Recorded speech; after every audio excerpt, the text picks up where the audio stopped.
제가 지방 가서는 이 얘기하고 서울 근처에서는 그 얘기 안 한다고 두말 한다 그럴까 봐 제가 미리 얘기해 놓고 온 거예요. 근데 문제는 우리 대한민국 국민들이 정말로 그런 점에서 정말로 위대하고 대단하다는 겁니다. 말씀드린 것처럼 IMF 오니까 금 다 내놓으라니까 다 내놓는 것처럼요. 우리 국민들은 매우 이타적이고 공리적이에요. 나만 살겠다 이러지 않아요. 막 집회 시위가 막 대규모로 벌어져 정신없을 때 경찰이 다 없다고 해서 마구 훔치고 부시고 때리고 이러지 않는다는 겁니다. 광주 5.18 때 그 10일 경찰 군 다 철수했을 때 공권력이 다 철수하니까 얼마나 평화로웠어요. 그때 주먹밥 나누고 모든 걸 다 나누면서 절도 폭행 이런 사건 하나도 없었대잖아요. 총기가 많았지만 누구 하나 다친 사람이 없죠.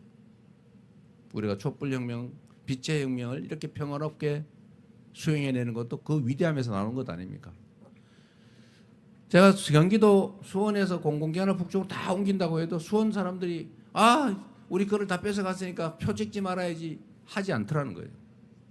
지금 노무현 정부 때 공공기관을 지방으로 혁신도시로 옮겨가지고 균형 발전한다고 하면 서울 지지율이 확 떨어져야 되는데 지지율이 안 떨어지잖아요. 저는 경기도 성남시장 도지사를 하면서도 수도권 규제 완화해서 뭐 많이 해줘야 된다 이런 얘기를 할 때 우리 김문수 지사 같은 분이 그런 분이셨죠. 규제 완화 막 얘기하길래 저는 안 된다고 그랬죠. 반대로. 그러면 저는 표가 떨어졌냐? 아니죠. 그래도 여기까지 왔지 않습니까?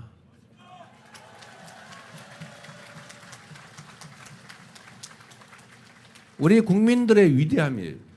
공리적이고 이타적이고 모두가 함께 잘 사는 길이 내가 잘 사는 길이다라는 것을 알고 실천하는 분들이죠. 바로 여러분 위대한 대한민국 국민들입니다. 저는 그래서 이 저력을 가지고 우리가 다시 회복할 뿐만 아니라 지금보다 한 단계 더 도약할 수 있다고 믿어요. 그래서 제가 K 이니셔티브 우리가 가진 장점을 잘 발휘해서 각 모든 영역에서 다양한 영역에서 세계를 선도하는 나라가 되자. 1등 국가가 되자. 못할 게 뭐 있습니까, 여러분? 그 첫 번째가 문화국가죠. 우리 문화적 역량이 얼마나 뛰어납니까? 폭삭 속았수다를 전 세계인이 보고 울잖아요. 저도 경상도 사람들 원래 남자들이 울면 안 된다는 얘기 많이 하잖아요.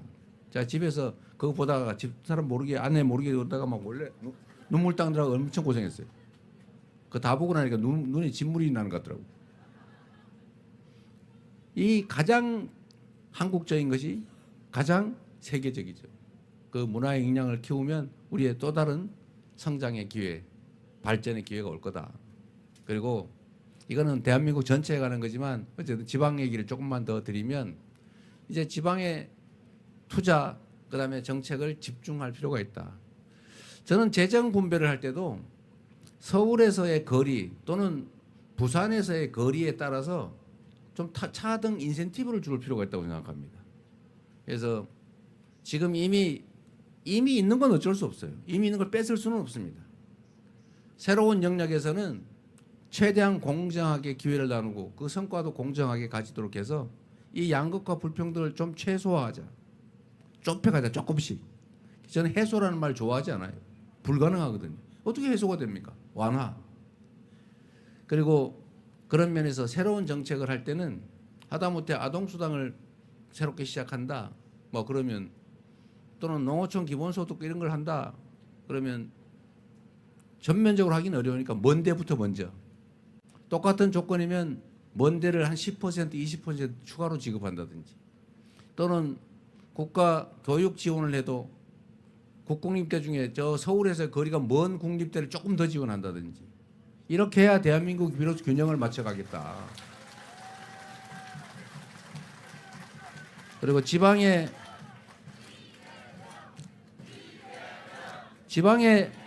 먹고 살 길이 있어야 되지 않습니까?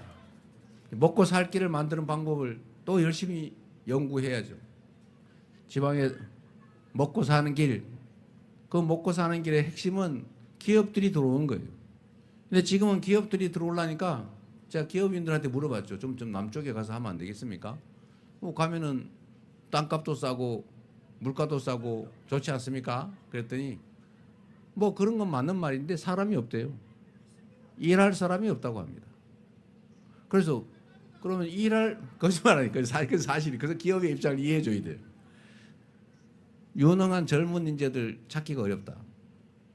그러면 뭐 젊은 인재들은 뭐 서울로 왜 가냐? 기업이 일자리가 없어서 가는 거예요. 서로 이게 또 닭이 먼저냐 알이 먼저냐 이러고 있어요. 그래서 제가 젊은이들한테 물어봤어요. 왜 서울로 가냐? 여기는 일단은 정주 환경이 안 좋아요. 영화관 같은 것도 잘 없고 편의시설도 좀 부족하고 어디 사귀어서 연애 데이트 할래도 좀 불편하고 그리고 미래도 좀 불확실하고.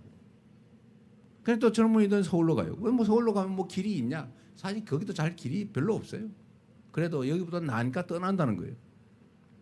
그래서 이런 악순환이 다 계속되어 있는데 이거를 한두 개를 해결한다고 해결되지가 않는다. 그러면 종합적으로 해야죠. 일단은 기업은 돈이 남아야 하는 거 아닙니까? 그 뭐 아버지가 부탁하고 대통령이 부탁해도 돈이 남으면 하겠지만 돈 안 남으면 절대 안 하죠. 말은 해도. 근데 누가 마구 때 말려도 돈 되면 무조건 하죠.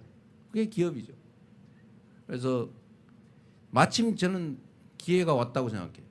그게 뭐냐면 재생에너지 사회로 우리가 전환해야 됩니다. 이제는 재생에너지로 생산하지 않으면 물건을 팔 수 없는 시대가 오잖아요. 아리백이라고. 이 아리백 싫어하는 사람 있긴 한데 재생에너지로 100% 재생에너지로 생산 안 하면 안 산다. 이게 글로벌 기업의 국제 표준이 됐습니다. 다만 언제 시행할 거냐? 2030년 또는 2050년 이게 딱 정해놨단 말이에요. 근데 지금 우리나라는 2030년이 되든 2050년이든 재생에너지가 공급이 될지가 불확실해요. 지금 상태는 거의 불가능합니다. 기업들은 10년, 30년, 20년 이런 장기 계획을 가지고 공장을 짓고 생산 계획, 기업 운영 계획을 짜는데 대한민국은 재생에너지가 지금 10%도 안 돼가지고 삼성전자 혼자 쓸래도 부족하다는 거예요. 그러니까 수출 기업들이 생산 기지를 해외로 옮기지 않습니까? 지금 이게 심각해요. 그런데 다행히 위기는 기회 아닙니까? 잘 활용하면. 다행히 이 서남해안 또 동해안 울산 앞바다 거기가 해상 부유식 풍력 발전하기 좋대요. 서남해안은 태양광 풍력 발전하기 너무 좋지 않습니까? 그런데 전기는 송전하는데 비용이 많이 들죠. 생산지 이 재생에너지가 생산되는 데서 가까운 지역이 전기가 싸야 정상입니다. 앞으로는 그렇게 변하게 됩니다. 그래서 앞으로는 기업 활동의 핵심 에너지원, 재생에너지가 가장 많은 곳 결국 서남해안밖에 없다. 두 번째로 지방으로 가면 세제 혜택을 대규모로 주자. 세 번째로 규제를 대폭 완화해 주자. 지방으로 가면 꼭 필수적인 건 아니면. 그리고 땅값이나 이런 개발권도 부여해 주자. 기업 도시를 만든다고 만들게 해 주자. 이렇게 여러 가지 조건들을 만들고 지원하고 하면 기업들은 유인이 생기는데 역시 인력 문제가 남는 거죠. 그러면 그 인력 문제를 해결하는 건 또 하나 방법이 있습니다. 문제는 지방대학, 지방의 공립대, 국공립대들이 지금 학생들이 자꾸 사라진다는 거 아닙니까? 왜 그러냐? 이유는 아주 단순해요. 학교에 재정 지원이, 국가 재정 지원이 적기 때문에 그렇습니다. 울산의 포항공대라고 있잖아요. 거기도 지방이잖아요. 근데 거기는 완전히 아주 유수한 대학 됐잖아요. 왜 그럴까요? 1인당 학생들에 대한 지원이 엄청나게 많으니까 전국에 우수한 학생이 몰려요. 우수한 교수가 몰려요. 그러니까 거기가 우수한 대학이 되는 거죠. 그런데 제가 저는 억강부약이 정치의 본질이라 생각하는 사람인데 똑같은 국립대학인데 잘 되는 데는 더 잘해주고 잘 안 되는 데는 더 안 해주고 이러면 어떻게 됩니까? 이러면 안 되죠. 이거 망하는 길이죠. 근데 지금 대한민국 국공립대 지원이 이렇게 하고 있어요. 서울대는 지금 제일 잘 나가는 대학 아닙니까? 거기는 학생 1인당 예산이 5, 6천만 원이 돼요. 요 근처에 제일 가까운 국립대가 경상대입니까? 부산대? 하여튼 어쨌든 이 다른 국립대들은 1인당 예산이 2,200만 원, 300만 원 이렇게밖에 안 돼요. 근데 왜 그럽니까? 똑같은 국립대인데 왜 서울대는 1인당 5천만 원, 여기는 2천만 원? 왜요? 근데 저는 이 너무 이상한, 있을 수 없는 이 일이 너무 당연하게 계속 유지되는 게 납득이 안 돼요. 그래서 앞으로는 그래서 저희가 그 얘기를 한 거죠. 서울대 비슷한 거 10개 만들기. 그걸 하겠다. 근데 서울대 지원하는 걸 뺏어가지고 하는 건 또 안 되지 않습니까? 이미 벌어진 일을. 그러면 전쟁이 벌어지겠죠. 갈등이 생기잖아요. 할 수 없죠. 재원이 좀 부족하니까. 그러나 방향은 정확하게 지방대를 집중적으로 거점별로 뭐 싹 다 할 수는 없고 거점별로 9개 정도를 만들어서 집중적으로 지원하면 그 대학들의 인재도 모이고 교수진도 좀 더 많은 좋은 사람들이 모이고 연구도 개발도 많이 하고 그러면 기업들이 인력이 부족하니 인재가 부족하니 이런 소리 안 할 수 있죠. 그러면 대체적으로 갖춰지는데 마지막 남은 게 생활 정주 여건이죠.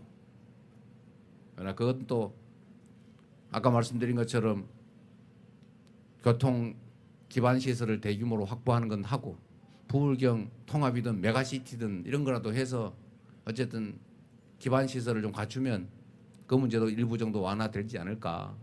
그래서 지방도 수도권도 함께 발전하는 그런 대한민국 새롭게 시작합시다. 이런 말씀 드리는 겁니다.